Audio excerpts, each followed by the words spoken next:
بمسلمنا ሃይማኖት ፖለቲካ ዝሰርሑ ሰባት ስጋኣቶም ኣብ ኤርትራ ዘሎ ህብረተሰብ ብስርዓት ይግደፍ ዝወርዶ ዘሎ መከራን ጭንቅና ይኮነን ልዕሊው ስጋኣቶም ምስ ኣብ ጎረቤትና ዘሎ ህብረተሰብ ኣምሓራን ትግራይን ዝኾነ ዝምድና ክህልወና አይደልን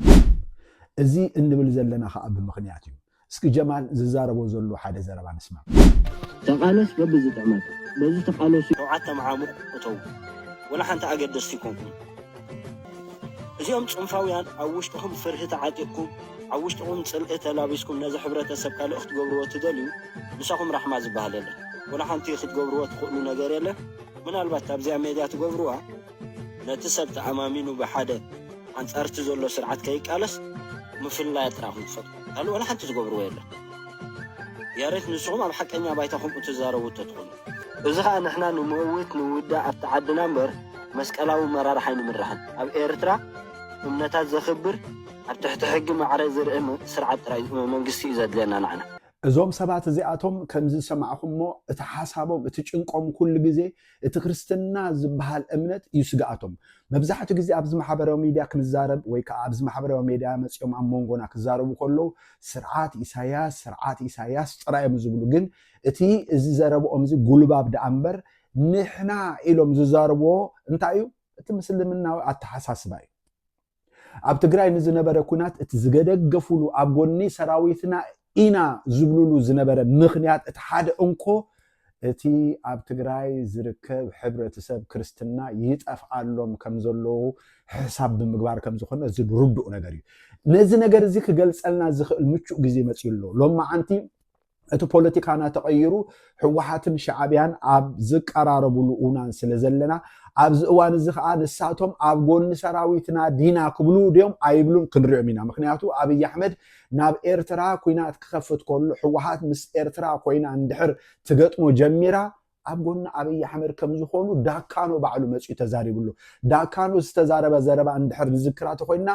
ኢሳያስ ትግራይ ትግርኝ ዘስግኦም ዘሎ ክርስቲያናዊ ኣተሓሳስባ ኢሎም ስለዝሓስቡ እዮም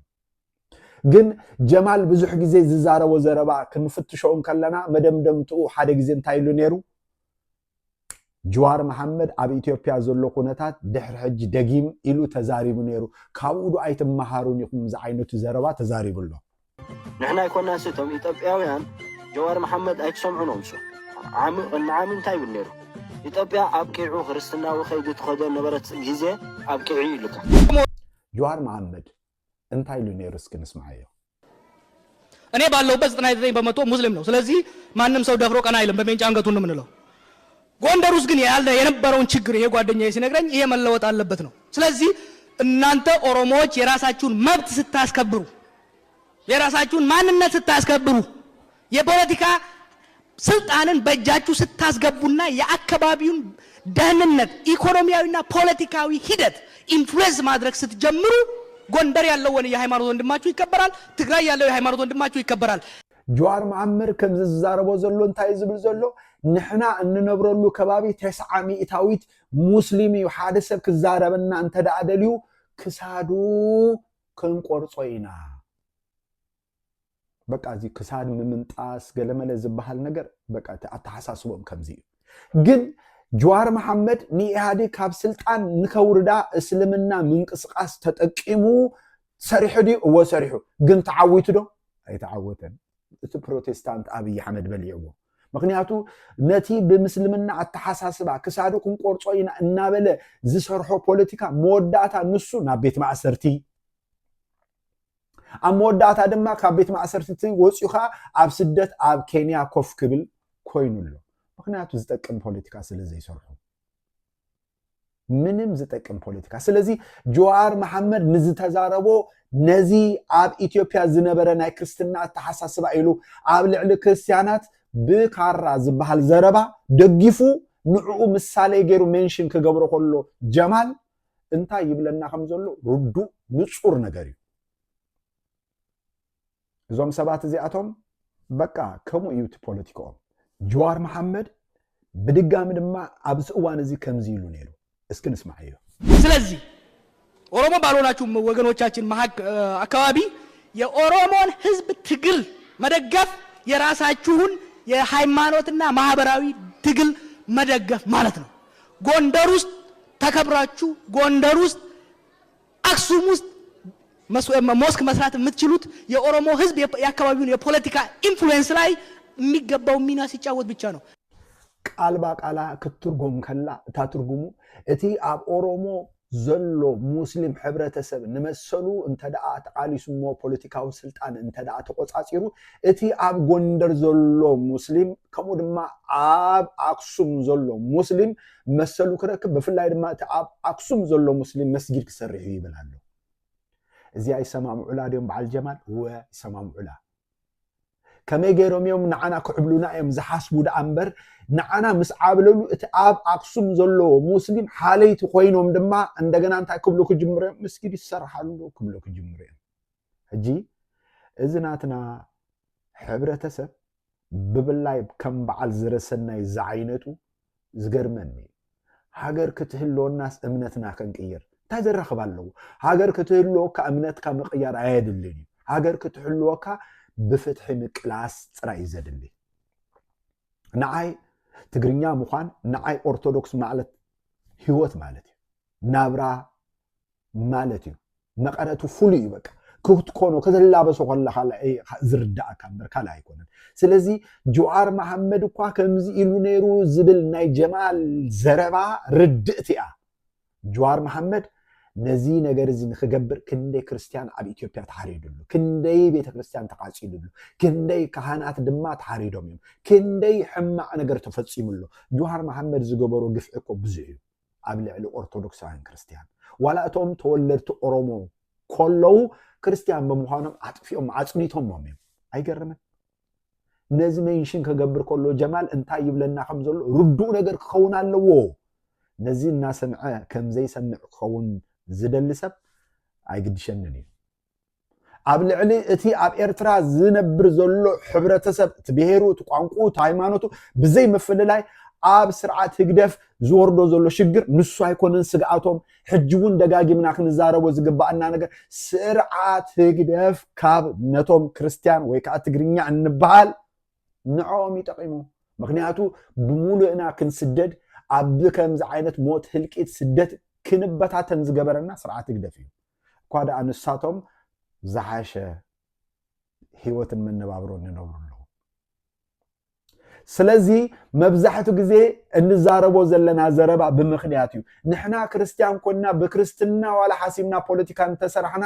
ክንቆርፆ ክንሓርዶ ክንርሽኖ ዝበሃል ዘረባ ፍጹም ኣይንዛረብን። ብፍላይ ከምዚ ከማይ ማንም ከም ዓይነት ዘረባ ኣይዛረብን እዩ ኣይዛረብን እዩ። ሕጂ ነቲ ናይ በዓል ተስፋ ጽየኖ ናይ ኣግዓዝያንዶ ገለመለ ዝዛረቦ ዘረባ ነዚ ነቲ ኣብ ትግራይ ዝነበረ ኩነታት ንኽረውሑ ኢሎም ንዖም ዘለዓዕሉሉ ምክንያት ዳ እምበር ኣብ ባይታ ከምዚ ዓይነት ፖለቲካ ርኢና ሰሚዕና ይንፈልጥ ኢና። ስለዚ ጀማል ኩሉ ግዜ ዝዛረቦ ዘረባ ስኻትኩም ትበኽዩ ስኻትኩም ንሕና ዝብሎ ዘሎ ካልእ ኣይኮነን። ኣብዚ ናትና ሕብረተሰብ ዘሎ መከራ ኣይረአዮን እዩ። ከመይ ገይሩ ንሱ ብሃይማኖቱ በቲ ናይ ምስልምና ኣተሓሳስባ ፖለቲካ ሰሪሑ ከመይ ገይሩ ይዕብልል። ናይ ብሓቂ ጀማል ብዛዕባ ብሄሩ ተዛሪባ ኣይፈልጥን እዩ። ንሕና ብዛዕባ ብሄርና ብዛዕባ ቋንቋና ብዛዕባ ትግርኛ እንተተዛረብና ነቲ ትግርኛ ምዃን ነቲ ብትግርኛ ኣተሓሳስባን ስነ ምግባር ምንባረንሲ መቕረቱ ንፈልጦ ስለ ዝኾንና እዩ። ስለዚ ንሕና ብዝኾነ ተኣምር ኣብ ኤርትራ ንዝኾነ ሃይማኖት ስግኣት እንኾነሉ ምክንያት ወላ ሓደ የለን። ኣብ መወዳእታ ክዛረባ ደልየ ዘለኹ እንታይ እያ ህግደፍ ኣብዚ እዋን እዚ ምስ ትግራይ ኣብ ዝገብሮ ዘሎ ዝምድና ደጋፊ እየ። ምክንያቱ ዘዋፃና ነገር ስለ ዝኾነ ገሊኦም ከዓ ምስ ግብፂ